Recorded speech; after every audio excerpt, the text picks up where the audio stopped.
Greeting, Mr. Legae. Welcome to the pre-election interview.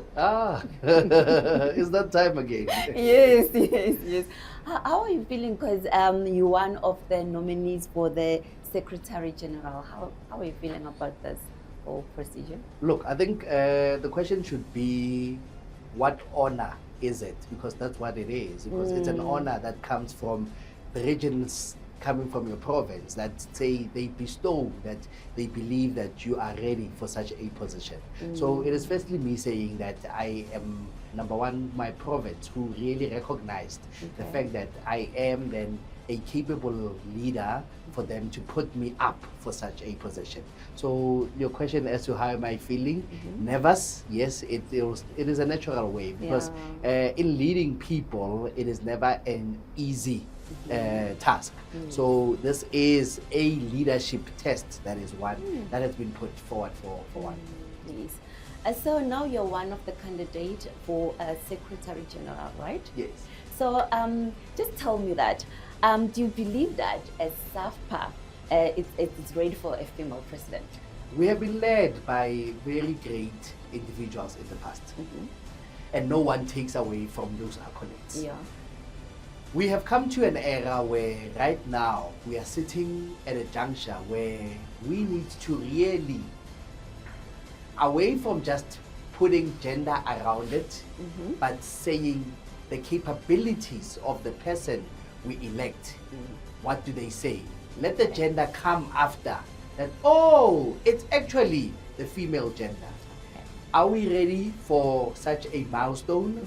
It will be the first for SAFPA. It will be the first for such a big organization that houses all funeral practitioners within the country of South Africa.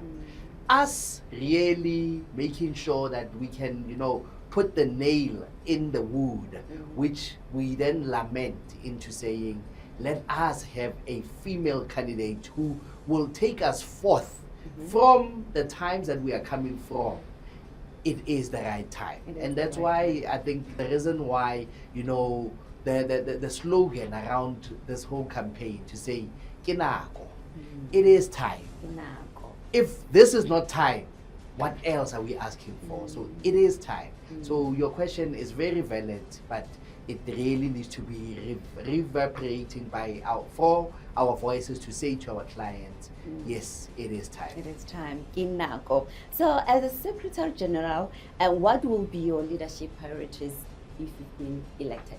I think firstly, it's number one, ensuring that in that room of the elected NECs, come the 22nd of June and the days leading up to the conference itself. Once we have mandate from conference is mandating us to say, firstly, you are not here to lead by yourself. You are here to lead with a team. So it's also understanding that team that has now been pre-planned and pre-packaged for us, because that's what conference does. Conference does and make sure that it puts different capabilities of people within one room to say, we want you to start making sure that the navigation of what this association looks like, it is definitely going to be that. Now, that's why I'm saying that for me, it's firstly the mandate. Us understanding the mandate that we get from conference, but also understanding the people that we are working with. We are here to work as a unit, to work as a team, and that is the most important one. The capabilities, but I believe the leadership is needed in that role. It's firstly, number one, somebody who is genuine.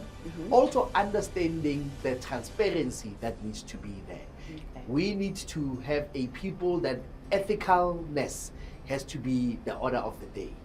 Ethical leadership is what we need in this organization. In ensuring that whatever principles, whatever codes that we are now going to start saying to people, this is what we need to follow. Let it start with yourself as a leader. The ethicalness that you as a leader showcase to our people will be the most important one. Oh, that's good. So I can see like the vibe in you. I can see that you are really ready for this position. So how do you plan to revive National SAFPA?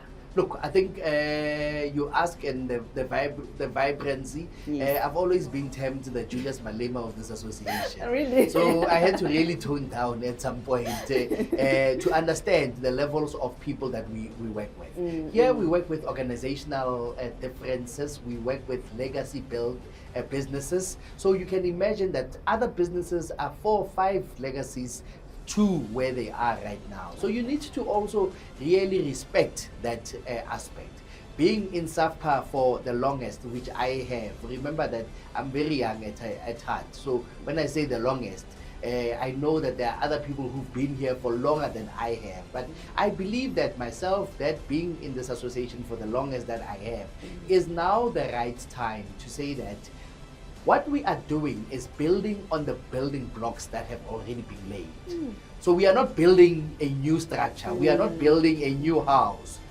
It's the renovations. You know how Just renovations start. rebuilding, yes, And the also walls are making falling. sure that there are enhancements going forward that will ensure that everyone in our midst, this is our SAFPA and all the practitioners that we are here to represent, also find that there are also those tools that we will then be going to and saying, hey, how do you help us to put up this part in our building mechanism? Because that's what it is. We are just building from the building blocks that have already been laid. Okay. So anything that we are going to say as to what are we going to bring new to SAFPA, it's number one, re-looking at what is already there and finding relevancy in what the membership need and want at this moment and making sure that it goes forward.